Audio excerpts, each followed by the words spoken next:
Fundamental analysis को समझने के लिए सबसे पहले हम फंडामेंटल को हटा देते हैं और बस एनालिसिस को समझते हैं। अब देखो, एनालिसिस तो हम लोग अक्सर अपनी डेली लाइफ में करते रहते हैं, चाहे वो खाने पीने की चीज हो, चाहे वो कोई और ही चीज क्यों ना हो। अब जैसे खाने पीने की चीज में हम डिसाइड करते हैं ना कि यार इस दुकान के समोसे यहाँ की सभी दुकानों से सबसे बेस्ट है, या फिर जब हम कपड़े लेने जाते हैं तो डिसाइड करते हैं ना कि यार ब्लू जीन्स के साथ व्हाइट टी शर्ट अच्छी लगेगी या ब्लैक टी शर्ट अच्छी लगेगी, या फिर हमें मोबाइल लेना होता है तो हम डिसाइड करते हैं ना कि यार 10,000 में इस वाले ब्रांड का मोबाइल सबसे बेस्ट है क्योंकि इसमें फास्ट चार्जिंग भी है और इसका कैमरा भी काफी अच्छा है। तो ऐसे छोटे मोटे एनालिसिस तो हम लोग डेली अपनी लाइफ में करते ही है। और अगर हम ऐसे सेम एनालिसिस शेयर्स पर करने लग जाए कि यार ये वाला शेयर उस शेयर से अच्छा है तो क्यों है, तो उसे स्टॉक एनालिसिस कहते हैं। बेसिकली अगर हमें ये जानना है कि हमें कौन सा शेयर खरीदना चाहिए और क्यों खरीदना चाहिए, तो इस सवाल का जवाब हमें मिलता है फंडामेंटल एनालिसिस से। अब देखो, फंडामेंटल एनालिसिस में तो वैसे बहुत सारी चीजें होती हैं, जैसे बैलेंस शीट चेक करना, पीएनएल चेक करना, बाकी रेशियोज चेक करना, और इन्हीं चीजों का अगर हम एनालिसिस करने लग जाए तो उनको बोलते हैं फंडामेंटल एनालिसिस। आप इन्वेस्टमेंट करने के लिए जो भी ऐप यूज करते हैं उसमें आप किसी भी शेयर के नीचे ये छोटा सा पोर्शन देखते हैं ना, इनमें जो ये रेशियोज दी हुई हैं, इनमें जो ये पॉइंट्स दिए हुए हैं, अगर हम इन्हीं को एनालाइज करने लग जाएं तो उसी को बोलते हैं फंडामेंटल एनालिसिस। अब ऐसा नहीं है कि देखो फंडामेंटल एनालिसिस सिर्फ वही कर सकता है जो पढ़ा लिखा हो। फंडामेंटल एनालिसिस करने के लिए बस आपको इसका कॉन्सेप्ट क्लियर होना चाहिए, आपको ये पता होना चाहिए कि हमें किस चीज को देखना है। अब देखो, फंडामेंटल एनालिसिस में जैसे यहाँ पे पी रेशियो दे रखा है, हमें बस ये जानना है कि कौन सा पी रेशियो बेस्ट होता है। अगर आपको ये पता चल गया तो आप जैसे ही किसी भी शेयर का वो पी रेशियो देखोगे, आप फटाक से उस कंपनी के शेयर को चूज कर सकते हो। तो इस वीडियो में आपको कंपनी के इन सभी फंडामेंटल्स के एनालिसिस करना तो सिखाऊंगा ही, लेकिन उससे पहले मैं आपको बता दूं कि इस वीडियो में आपको एक चेकलिस्ट बनाना भी सिखाऊंगा, जिसे बनाकर आप किसी भी शेयर्स के फंडामेंटल को एनालाइज करते वक्त इसमें टिक लगा सकते हो। और इस चेकलिस्ट से आपको ये जानने में मदद मिलेगी कि कौन सा शेयर आपको खरीदना चाहिए और कौन सा नहीं खरीदना चाहिए। और लास्ट में मैं आपको बहुत ही ज्यादा इंपॉर्टेंट पॉइंट्स भी बताऊंगा, जिन्हें जानने के बाद आप आसानी से बिल्कुल सही शेयर चूज कर सकते हो। आपको फ्यूचर में प्रॉफिट होने के चांसेस बहुत ज्यादा बढ़ जाएंगे। अब देखो, फंडामेंटल एनालिसिस करने का मेन मकसद होता है कि हम ज्यादा से ज्यादा प्रॉफिट कमा सके। अब प्रॉफिट कैसे कमाएंगे? जब हम शेयर को सस्ते में खरीदेंगे और उसे महंगे में बेचेंगे, तब हम प्रॉफिट कमाएंगे। अब हमें ये कैसे पता चलेगा कि कोई शेयर सस्ता मिल रहा है या महंगा मिल रहा है? तो देखो, यहाँ पर काम आती है इंट्रिंसिक वैल्यू। अब देखो, इंट्रिंसिक वैल्यू को मैं बहुत ही ज्यादा कॉम्प्लिकेटेड नहीं करने वाला, क्योंकि मैं खुद जानता हूँ कि एक नए इन्वेस्टर को ऐसे नए नए शब्द सुन के बहुत ही परेशानी आती है उन्हें समझने में। अब देखो, जब भी हम कोई चीज खरीदते हैं तो सबसे पहले हम ये देखते हैं कि हमने जो चीज खरीदी उसके बदले में हमें वो वैल्यू मिली भी है या नहीं मिली। जैसे मान लो आप एक रेस्टोरेंट में समोसे खाने गए और वहाँ पे आपको 25 रुपए का एक समोसा मिला, वहीं आपने एक बार लोकल हलवाई वाले के पास से सिर्फ 10 रुपए में समोसे खरीदे और वो समोसे इतने बढ़िया थे कि आपको लगा कि यार अगर वो समोसे के बदले 20 रुपए भी ले लेता ना, तब भी उसकी वैल्यू ज्यादा होती। अब यहाँ पर देखो, आपने उसके प्राइस के बदले उसकी वैल्यू को कंपेयर किया और उसे एक फेयर वैल्यू दी। ऐसे ही एक रियल एस्टेट का एग्जांपल है। मान लो 2 प्रॉपर्टीज हैं और दोनों का प्राइस 1-1 करोड़ रुपए है, लेकिन जो पहली वाली प्रॉपर्टी है उसकी लोकेशन ऐसी जगह पर है जहाँ पर पास में स्कूल है, हॉस्पिटल है, मेट्रो स्टेशन है, पार्क है। लेकिन जो दूसरी प्रॉपर्टी है उसके पास में ना ही अच्छा स्कूल है, ना ही मेट्रो स्टेशन है, हालांकि वहाँ पे एक मॉल है। अब यहाँ पर अगर हम वैल्यू को कंपेयर करें तो पहली वाली प्रॉपर्टी के पास ज्यादा वैल्यू मिल रही थी, उसके प्राइस के हिसाब से उसकी जो वैल्यू है वो मैच कर रही है। लेकिन जो दूसरी प्रॉपर्टी है उसका प्राइस भी 1 करोड़ है, लेकिन उसकी जो वैल्यू है वो उसके प्राइस के हिसाब से काफी कम है। ऐसे ही बिल्कुल शेयर्स के साथ भी होता है। मान लो 2 शेयर्स हैं और दोनों की जो फेयर वैल्यू है वो 100 रुपए है, और जो पहले वाला शेयर है वो 100 रुपए का ही मिल रहा है, लेकिन जो दूसरा वाला शेयर है वो 150 रुपए का मिल रहा है, क्योंकि मार्केट उसको ज्यादा भाव दे रही है। हालांकि दोनों की फेयर वैल्यू 100 रुपए है, लेकिन जो दूसरा शेयर है वो ओवर वैल्यूड है, उसका भाव काफी ज्यादा है। तो ऐसे सिचुएशन में आप कौन सा शेयर खरीदोगे? एक ओवर वैल्यूड शेयर खरीदोगे या एक शेयर जो अपनी फेयर वैल्यू पे है? ऑब्वियसली जो शेयर अपनी फेयर वैल्यू पे है आप वही शेयर खरीदोगे। तो इंट्रिंसिक वैल्यू यही जानने में हेल्प करती है कि कौन सा शेयर फेयर वैल्यू पे है और कौन सा शेयर ओवर वैल्यूड पे है। इंट्रिंसिक वैल्यू हमें ये बताने में हेल्प करती है कि कौन सा शेयर हमें सस्ते दाम पे मिल रहा है, कौन सा महंगे दाम पर मिल रहा है। अब ये इंट्रिंसिक वैल्यू चेक कैसे करते हैं, सवाल ये उठता है। तो देखो, इंट्रिंसिक वैल्यू चेक करना बहुत ही आसान है। आप किसी भी शेयर की वैल्यू एक क्लिक में चेक कर सकते हो। मैं आपको वीडियो के लास्ट में बताऊंगा कि इंट्रिंसिक वैल्यू कैसे चेक करते हैं, बिल्कुल आसान है। लेकिन उससे पहले हम बाकी जरूरी चीजों को भी जान लेते हैं। अब देखो, फंडामेंटल एनालिसिस में जो दूसरी चीज आती है वो होती है मार्केट कैप। अब मार्केट कैप का मतलब क्या होता है? अब देखो, सबसे सरल भाषा में बताऊं तो यहाँ पे देखो, मार्केट कैप जो लिखा हुआ है ना, इसका मतलब ये है कि अगर आपको ये पूरी कंपनी खरीदनी है तो आपको कितने रुपए देने होंगे। यहाँ पे जैसे मैं SBI का आपको दिखाता हूँ, तो अगर आपको SBI बैंक खरीदना है तो आपको उसके लिए लगभग 5,32,532 करोड़ रुपए देने पड़ेंगे। तो ये मार्केट कैप हमें यही जानने में हेल्प करता है कि कंपनी कितनी बड़ी है, क्योंकि कंपनी के साइज से हमें बहुत सी चीजें पता चलती हैं। जैसे अगर कंपनी बड़ी है, वो कंपनी पहले से ही वेल एस्टेब्लिश्ड है, तो इसका मतलब उसमें रिस्क कम होगा। लेकिन अगर एक कंपनी छोटी है, अभी ग्रो कर रही है, तो उसमें रिस्क ज्यादा इन्वॉल्व होगा। इसके बाद आता है पी रेशो। अब पी रेशो को समझने से पहले हमें ईपीएस समझना होगा, अर्निंग पर शेयर समझना होगा। अर्निंग पर शेयर का मतलब होता है कि एक शेयर पर कंपनी को कितनी कमाई हुई है। इसे निकालने के लिए क्या करते हैं, कंपनी की जितनी भी कमाई हुई है उसे डिवाइड कर देते हैं कंपनी के जितने भी नंबर ऑफ शेयर्स हैं। यहाँ पर अर्निंग को नंबर ऑफ शेयर से डिवाइड कर दिया तो यहाँ पर अर्निंग पर शेयर निकल जाएगी। जैसे रिलायंस इंडस्ट्रीज का अर्निंग पर शेयर कितना है, 98.38 रुपए, यानी कि लगभग 98 रुपए पर शेयर रिलायंस इंडस्ट्रीज ने कमा के दिए हैं। पी रेशो का मतलब क्या था, पी रेशो का मतलब ये था प्राइस अपॉन में अर्निंग। अब यहाँ पे प्राइस कितना है, जैसे यहाँ पे लगभग प्राइस है 2500 रुपए, 2480 रुपए लगभग प्राइस है। उसको अगर हम डिवाइड कर देंगे अर्निंग पर शेयर से तो हमारा पी रेशो निकल जाएगा। जैसे यहाँ पर पी रेशो दिया हुआ है 25.68। पी रेशो किस काम आता है, मेन बात तो यही है। कैसे निकलता है उससे हमें उतना मतलब नहीं है, लेकिन मेन बात तो यही है कि आखिर इसे देखकर क्या पता लगाया जाता है। तो देखो पी रेशो देखकर हमें साफ सीधी बात है ये पता लगाया जाता है कि किस कंपनी में हमें कितने रुपए लगाएंगे तो कितने रुपए का प्रॉफिट होगा। जैसे रिलायंस में अगर आप लगभग 25 रुपए लगाओगे तो आपको 1 रुपए की कमाई होगी।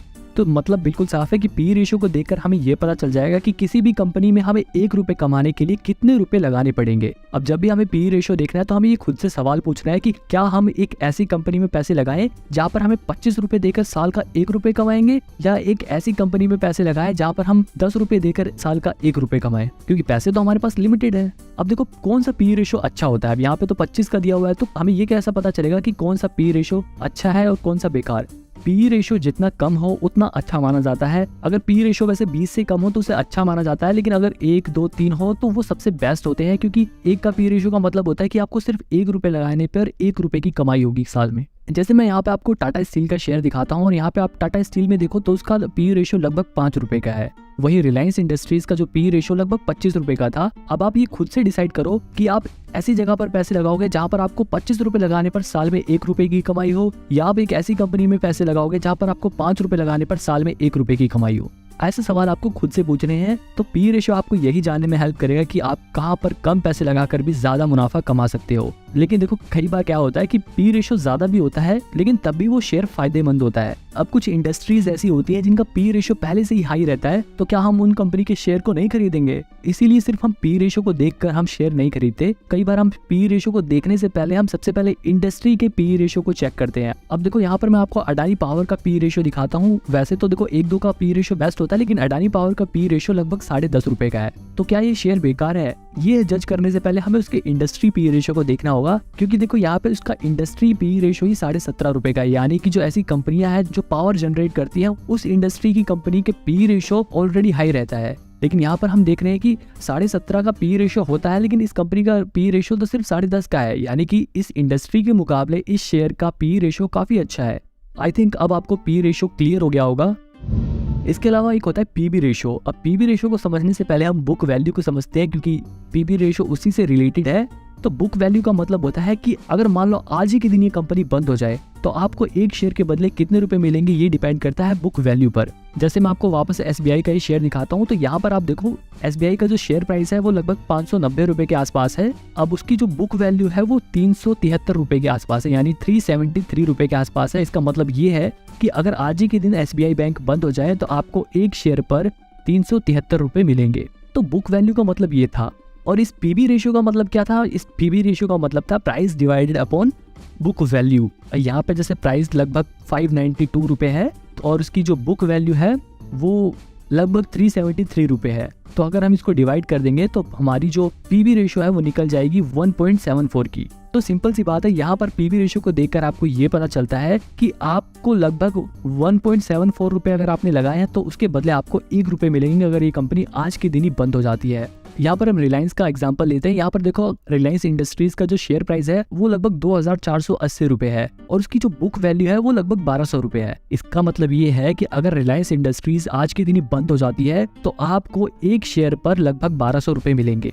बुक वैल्यू का मतलब हमें आज ही के दिन अगर कंपनी बंद होती है तो कितने रुपए मिलेंगे, और पीबी रेशियो का मतलब था प्राइस अपॉन में बुक वैल्यू। जैसे कि यहाँ पर रिलायंस का जो प्राइस था वो लगभग 2500 रुपए का था और उसकी जो बुक वैल्यू है वो लगभग 1200 रुपए की है। तो इन दोनों को डिवाइड करेंगे तो यहाँ पर इसका पीबी रेशियो निकलता है 2.19। यानी कि अगर आज ही रिलायंस इंडस्ट्रीज बंद हो जाती है तो आपको 2 रुपए पर 1 रुपए आपको मिल जाएंगे। आई थिंक अब आपको पीबी रेशियो समझ आ चुका होगा, लेकिन कौन सा पीबी रेशियो अच्छा होता है ये हमें कैसे पता चलेगा? तो देखो, जितना पीबी रेशियो कम हो उतना ही बेटर है। 1 का 2 का पीबी रेशियो सबसे बेस्ट होता है।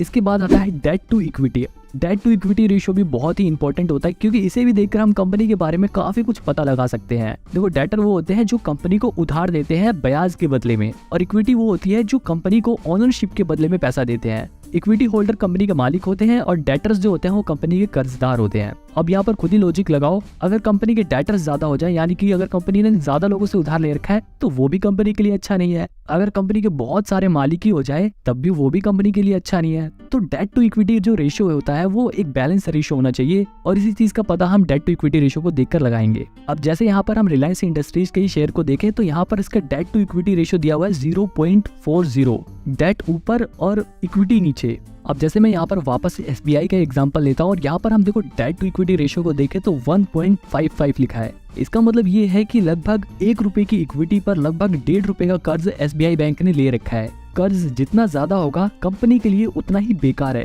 क्योंकि अगर कर्ज ज्यादा होगा तो कंपनी को ज्यादा ब्याज चुकाना पड़ेगा, ज्यादा इंटरेस्ट देना पड़ेगा, जो कंपनी की ओवरऑल ग्रोथ में परेशानी का कारण बन सकती है। तो कौन सा debt to equity ratio best होता है? अब देखो, सिंपल सी बात है, जितना डेट टू इक्विटी रेशियो कम हो उतना बेस्ट है। जैसे यहाँ पर रिलायंस इंडस्ट्रीज का अगर आप डेट टू इक्विटी रेशियो देखो तो यहाँ पर उसका डेट टू इक्विटी रेशियो सिर्फ 0.40 का है, मतलब कि कंपनी के पास 1 रुपए की इक्विटी पर सिर्फ 0.40 का कर्जा ले रखा है। इससे ये भी पता चलता है कि कंपनी फ्यूचर में और कर्जा भी ले सकती है। अब मतलब साफ है कि जितना डेट टू इक्विटी रेशियो कम हो उतना बेटर है।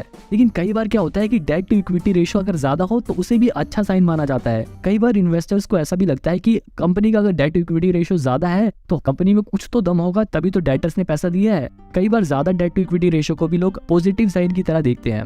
लेकिन सिंपल सी बात है, हम जैसे आम और छोटे इन्वेस्टर को ज्यादा दिमाग नहीं लगाना, हमें सिर्फ ये देखना है कि डेट टू इक्विटी रेशियो कम है तो बेस्ट है।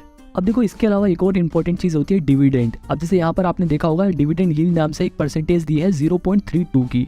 अब डिविडेंड यील्ड का मतलब क्या होता है? कंपनी ने कितना डिविडेंड दिया है, यानी कि कंपनी ने अपने जो शेयर होल्डर्स हैं उनको अपने प्रॉफिट का कितना हिस्सा दिया है। डिविडेंड देखकर हम ये पता लगा सकते हैं कि कंपनी का फंडामेंटल कैसा है। अगर कंपनी डिविडेंड ज्यादा पे कर रही है तो इसका मतलब सीधी सी बात है कंपनी प्रॉफिट ज्यादा अर्न कर रही है, इसलिए वो ज्यादा डिविडेंड लोगों में बांट रही है। लेकिन कई बार ऐसा होता है कि कंपनी ज्यादा प्रॉफिट तो अर्न करती है लेकिन फिर भी उसका जो डिविडेंड यील्ड होता है वो कम होता है, क्योंकि कई बार कंपनियां क्या करती है, अपना जो पैसा होता है, जो प्रॉफिट होता है, उसे बचाती हैं अपने कंपनी की ग्रोथ के लिए, कंपनी को बड़ा करने के लिए, कंपनी के एक्सपेंशन के लिए। इसलिए वो अपना डिविडेंड कम बांटती हैं। इसीलिए डिविडेंड उतना मैटर नहीं करता। लेकिन हाँ, अगर डिविडेंड ज्यादा है तब तो बल्ले बल्ले, लेकिन अगर कम भी है तब भी कोई प्रॉब्लम वाली बात नहीं है। अब देखो, कुछ शेयर ऐसे भी होते हैं जो ज्यादा डिविडेंड पे करते हैं। जैसे कि अगर हम टाटा स्टील का एग्जांपल ले तो इसने पिछले साल लगभग एक शेयर पर 51 रुपए का डिविडेंड दिया था। अब देखो, इस शेयर का प्राइस ही लगभग 100 रुपए के आसपास था, उसने 51 रुपए का डिविडेंड दिया था। अब देखो, यहाँ पर आप सोच रहे हो कि यार इस कंपनी ने इतना ज्यादा डिविडेंड कैसे दिया?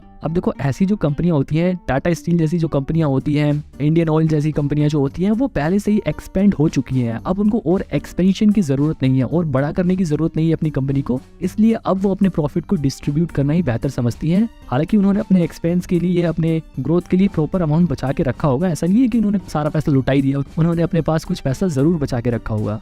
तो ये कुछ रेशोज थी। इसके अलावा आप डोमेस्टिक इंस्टीट्यूशन और फॉरेन इंस्टीट्यूशनल इन्वेस्टर्स को देखकर भी कंपनी के शेयर्स के बारे में काफी कुछ पता लगा सकते हो। जैसे कि अगर किसी भी कंपनी के शेयर होल्डिंग पैटर्न में डोमेस्टिक इंस्टीट्यूशंस का या फिर फॉरेन इन्वेस्टर्स का शेयर होल्डिंग परसेंटेज ज्यादा है, तो यहाँ पर आप ये अंदाजा लगा सकते हो कि शायद वो कंपनी फ्यूचर में ग्रो करेगी, या उस कंपनी में दम है तभी उस कंपनी में फॉरेन इन्वेस्टर्स और डोमेस्टिक इंस्टीट्यूशंस इन्वेस्ट कर रहे हैं। क्योंकि जो ये डोमेस्टिक इंस्टीट्यूशंस होते हैं या फॉरेन इन्वेस्टर्स होते हैं वो प्रोफेशनल लोग होते हैं, वो प्रोफेशनल इंस्टीट्यूशन होते हैं जिनका काम ही इन्वेस्टमेंट करने का है। तो वो लोग इस काम में एक्सपर्ट होते हैं और वो लोग कंपनी को बहुत डीपली रिसर्च करने के बाद किसी भी कंपनी में पैसे लगाते हैं। तो किसी भी कंपनी में अगर डोमेस्टिक इंस्टीट्यूशन या फिर फॉरेन इन्वेस्टर की शेयर होल्डिंग परसेंटेज ज्यादा है तो उस कंपनी के शेयर प्राइसेस फ्यूचर में बढ़ने के चांसेस ज्यादा होते हैं। इसके अलावा एक होता है प्रमोटर्स प्लेजिंग। अब यहाँ पर ये सोचो कि किसी भी कंपनी के बारे में सबसे अच्छा कौन जानता होगा, वो आदमी जिसने उस कंपनी को खोला हो, है ना। तो अब ये सोचो कि अगर उसी आदमी के शेयर उस कंपनी में कम है तो उसका मतलब क्या है।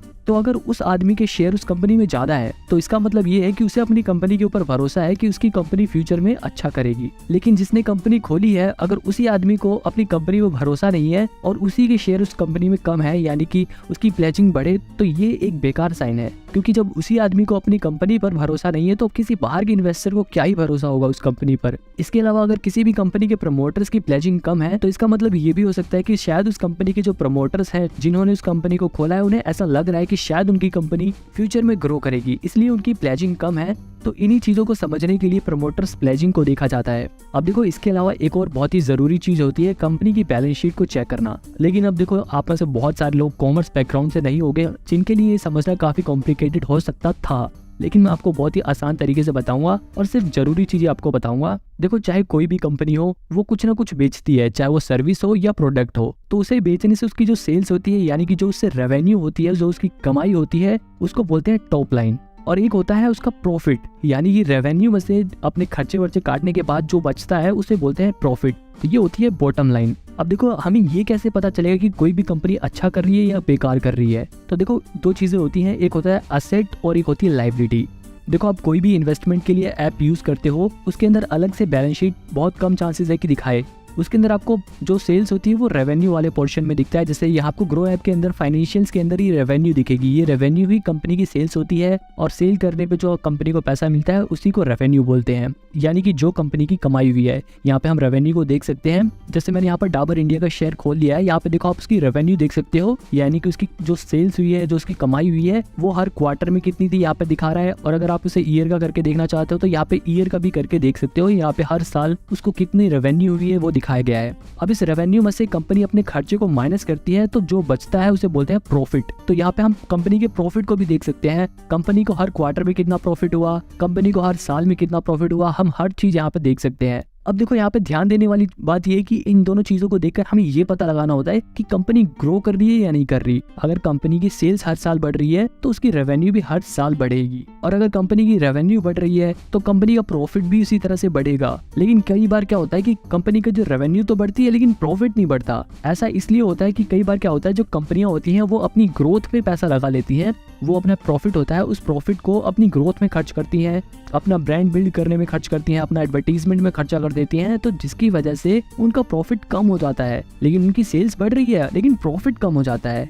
तो इस केस में हमें एक और चीज देखनी होती है, वो होती है नेट वर्थ। जैसे यहाँ पर आप इस शेयर की नेट वर्थ भी देख सकते हो। नेट वर्थ से हमें क्या पता लगता है कि कंपनी की जो वैल्यू है, यानी कि हर साल कंपनी की जो वैल्यू कितने की है। मान लो जैसे 2018 में डाबर इंडिया 5,700 करोड़ की थी, अगले साल उसकी वैल्यू थोड़ी सी गिर गई, 5,600 करोड़ की वैल्यू हो गई। लेकिन 2020 में उसकी वैल्यू 6,600 करोड़ बढ़ गई, यानी कि 1,000 करोड़ बढ़ी। फिर अगले साल लगभग 1,000 करोड़ की उसकी वैल्यू बढ़ी, और अगले साल फिर उसकी वैल्यू बढ़ी है, और 2022 में भी उसकी वैल्यू बढ़ी है। यहाँ पर आप नेट वर्थ को देखकर अंदाजा लगा सकते हो कि कंपनी हर साल ग्रो कर रही है, हर साल कंपनी और भी बड़ी होती जा रही है। तो बिल्कुल सिंपल, आपको बहुत सारी बैलेंस शीट चेक नहीं करनी, आप इन्हें देखकर भी काफी कुछ अंदाजा लगा सकते हो। हाँ, ऑब्वियसली अगर आपको डीप एनालिसिस करना है, आपको काफी गहराई में एनालिसिस करना है, तो उसके लिए तो बैलेंस शीट जरूरी है। लेकिन अगर आप इतना काम भी कर लेते हो तो 90% चांसेस है कि आप सही शेयर चूज करोगे और आपको अच्छा खासा रिटर्न भी मिल जाएगा।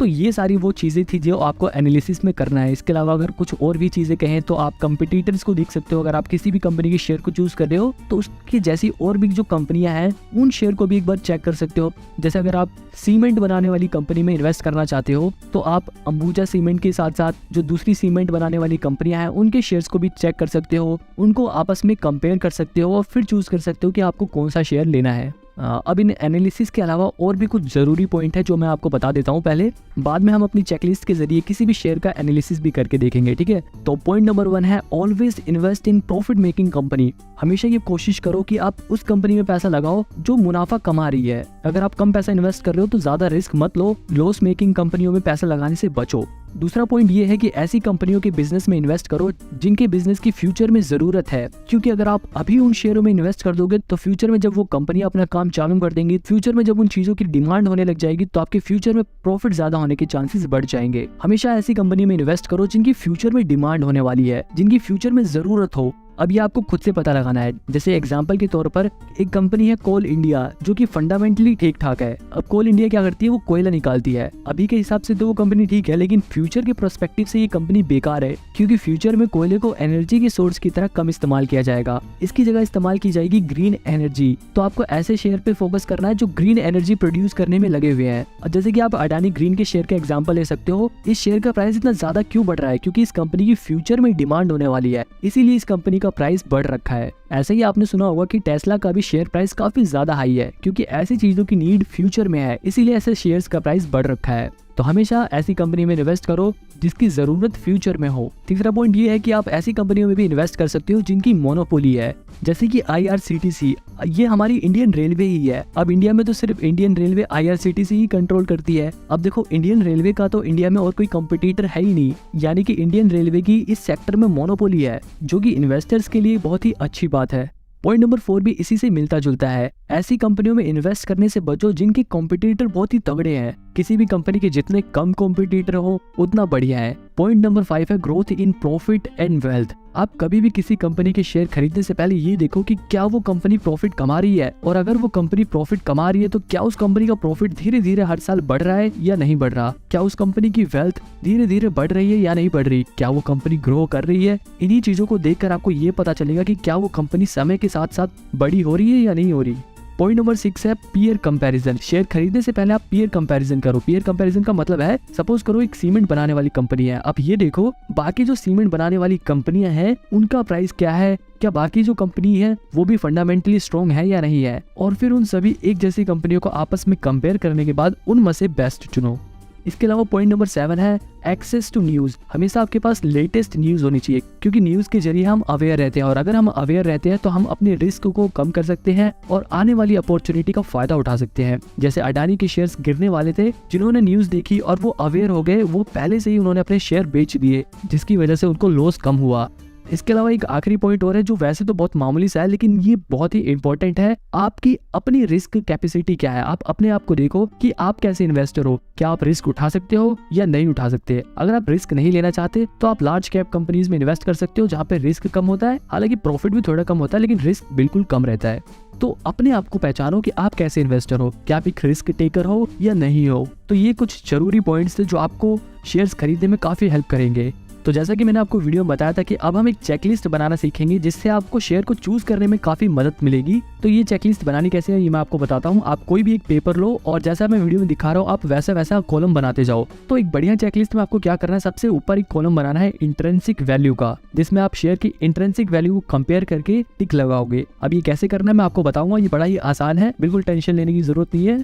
दूसरा कॉलम बनाना है पी रेशो का। पी रेशो को मैंने जैसे बताया था कि जितना कम पी रेशो हो उतना बढ़िया है, लेकिन ये ध्यान रखना कि पी रेशो नेगेटिव में ना हो, क्योंकि नेगेटिव का मतलब होता है कि वो कंपनी लॉस में है। पी रेशो जितना कम हो, 1 का हो, 2 का हो तो बढ़िया है। इसके अलावा तीसरा कॉलम बनाना है हमें पीबी रेशो का। पीबी रेशो भी अगर 1 और 2 से कम है तो आपके लिए बेस्ट रहेगा। इसके अलावा फोर्थ कॉलम बनाना है आपको डेट टू इक्विटी रेशो का, जिसमें हम शेयर्स की डेट टू इक्विटी रेशो को चेक करेंगे। अब डेट टू इक्विटी रेशो में आपको क्या देखना है कि कंपनी के जो डेट टू इक्विटी रेशो है वो 1 या 2 से कम होनी चाहिए। मतलब जितना भी कंपनी ने इक्विटी होल्डर से पैसा ले रखा है उतना ही कंपनी डेटर से भी पैसा ले सकती है या उससे डबल ले सकती है, लेकिन अगर डबल से ज्यादा पैसे अगर डेटर से ले रखे हैं तो आपको ऐसी कंपनियों से बचना है, ठीक है। अब कॉलम नंबर 5 रहेगा हमारा शेयर होल्डिंग पैटर्न। इसमें हमें ये देखना है कि क्या कंपनी के प्रमोटर्स के पास, फॉरेन इंस्टीट्यूशंस के पास, डोमेस्टिक इंस्टीट्यूशंस के पास ज्यादा से ज्यादा शेयर्स का हिस्सा है या नहीं है। मतलब जितना ज्यादा इनका शेयर होल्डिंग पैटर्न रहेगा उतना ही आपके लिए बढ़िया है।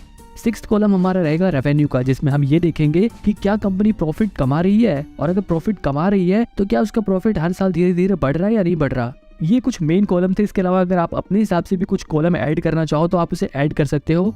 इसके अलावा आप सबसे नीचे एक पर्सनल व्यू का कॉलम बना सकते हो, जिसमें आप ये लिख सकते हो कि आप उस कंपनी के शेयर के बारे में क्या फील करते हो, आपका क्या मानना है, आपकी क्या गट फीलिंग है कि क्या वो कंपनी फ्यूचर में अच्छा करेगी या नहीं करेगी। आप इस कॉलम में अपनी राय दे सकते हो। तो इस तरह से आप अपनी चेकलिस्ट बना सकते हो। ये चेकलिस्ट मैंने अपने पर्सनल एक्सपीरियंस से आपको बनानी सिखाई है, ताकि आपको शेयर चूज करने में आसानी हो। ये कोई कंपलसरी नहीं है। आप जब धीरे धीरे फंडामेंटल एनालिसिस में प्रो हो जाओगे तो आपको ऐसी चेकलिस्ट बनाने की जरूरत भी नहीं है। आप अपने दिमाग में इन चीजों को देखकर शेयर को चूज करना सीख जाओगे। ये मैं सिर्फ आपको एक आइडिया देने के लिए दिखा रहा हूँ ताकि आपको शेयर चूज करना आ जाए। अब चलो हम लाइव किसी शेयर को अपनी चेकलिस्ट में एनालाइज करना सीखते हैं। तो अब मैं आपको एक शेयर का लाइव फंडामेंटल एनालिसिस करके दिखाऊंगा अपनी चेकलिस्ट के जरिए।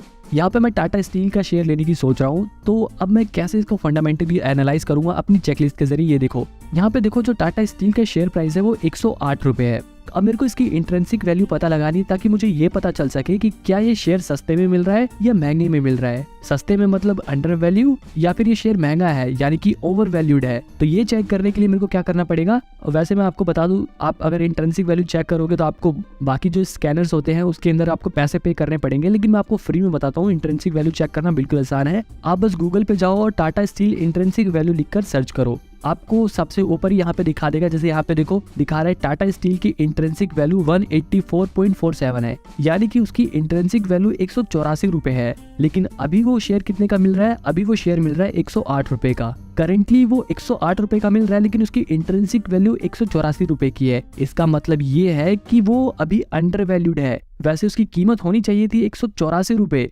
लेकिन वो अभी मिल कितने का रहा है? वो अभी 108 रुपए का मिल रहा है, यानी कि वो अंडर वैल्यूड है। उसकी जो करंट वैल्यू होनी चाहिए थी उससे उसकी वैल्यू कम है, यानी कि वो सस्ते में मिल रहा है। तो जैसा कि मैंने आपको चेकलिस्ट बनाना सिखाया था, आप उसमें इंट्रिंसिक वैल्यू में टिक लगा सकते हो, क्योंकि ये शेयर अपनी इंट्रिंसिक वैल्यू से सस्ते में मिल रहा है, तो इसे हमें फायदा है। तो यहाँ पर अब हम इस शेयर को खरीदने के बारे में सोचेंगे, क्योंकि ये शेयर सस्ते में मिल रहा है। तो यहाँ पे हमने अपनी चेकलिस्ट में भी इंट्रिंसिक वैल्यू पे टिक लगा दिया। अब हम देखेंगे पी रेशो, आखिर इस कंपनी का पी रेशो कितना है।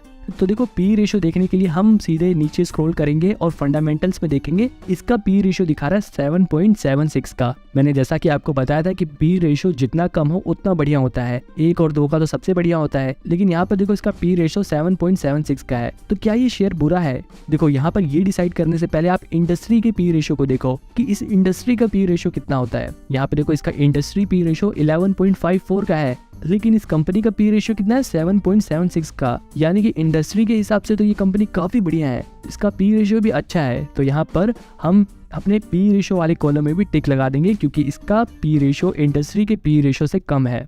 ठीक है, अगर किसी कंपनी का पी रेशियो 20 से कम होता है तो हम उस कंपनी को अच्छा ही मानते हैं। ठीक है, अब अगली चीज हमारी जो चेकलिस्ट में थी वो पीबी रेशियो थी, और पीबी रेशियो कितनी होनी चाहिए? 1 या 2 से कम ही होनी चाहिए, उससे ज्यादा नहीं होनी चाहिए। अब यहाँ पे हम टाटा स्टील का शेयर देख रहे थे, तो यहाँ पे देखो आप, उसका जो पीबी रेशियो है वो 1.14 का है। तो यहाँ पर देखो पीबी रेशियो 2 से कम का है, 1.14 का है, तो ये पीबी रेशियो काफी अच्छा है। अब देखो इसका मतलब क्या है? इसका मतलब ये है कि 1.14 रुपए अगर आप इस कंपनी में लगाते हो और ये कंपनी आज ही के दिन बंद हो जाती है, तो आपको 1.14 रुपए पे 1 रुपए आपके वापस मिल जाएंगे। तो जैसा कि मैंने आपको बताया था, पीबी रेशियो अगर 2 से कम हो तो बढ़िया होता है। ठीक है, तो अपनी चेकलिस्ट में हम इसमें भी टिक लगा देंगे। अब हमें देखना है debt to equity ratio. Debt to equity ratio भी मैंने आपको बताया था, 2 से कम होनी चाहिए, 1 की होनी चाहिए, 2 की होनी चाहिए, उससे ज्यादा नहीं होनी चाहिए। और यहाँ पे अगर हम टाटा स्टील की डेट टू इक्विटी रेशियो देखें तो इसकी 0.81 है, यानी कि 1 से भी कम है। तो ये काफी अच्छा शेयर है, क्योंकि इसने डेट कम ले रखा है, इसने उधारी कम ले रखी है, और हम अपनी चेकलिस्ट में डेट टू इक्विटी रेशियो में भी टिक लगा लेंगे।